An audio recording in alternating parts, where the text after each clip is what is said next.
Welcome to Not Milk Never Milk. Subscribe if you're lactose intolerant.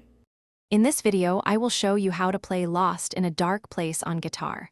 We'll start by breaking down the essential chords you need, making it super accessible for beginners. Then, we'll explore a straightforward strumming pattern that fits the song perfectly. Finally, I'll guide you through putting it all together, so you can play this tune with confidence and ease. To begin, place your capo on the first fret. This simplifies the chord shape significantly. The four core chords you'll need are M7, Dad4, C major, and C over B.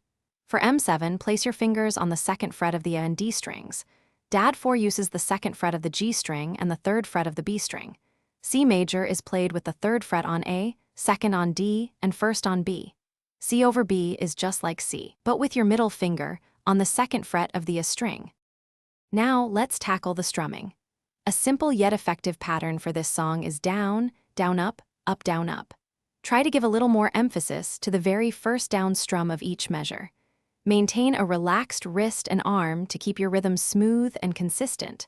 Start by practicing this pattern slowly with each chord, ensuring you feel comfortable before attempting to speed it up.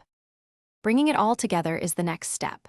Focus on transitioning smoothly between the M7, Dad4, C, and C over B chords while maintaining your strumming pattern. Start at a very slow tempo, gradually increasing your speed as your fingers become more accustomed to the movements. Listening to the original track will help you internalize the song's feel and timing. With consistent practice, you'll be playing Lost in a Dark Place confidently in no time. Thanks for watching. If this was helpful, leave a like and consider subscribing. See you next time.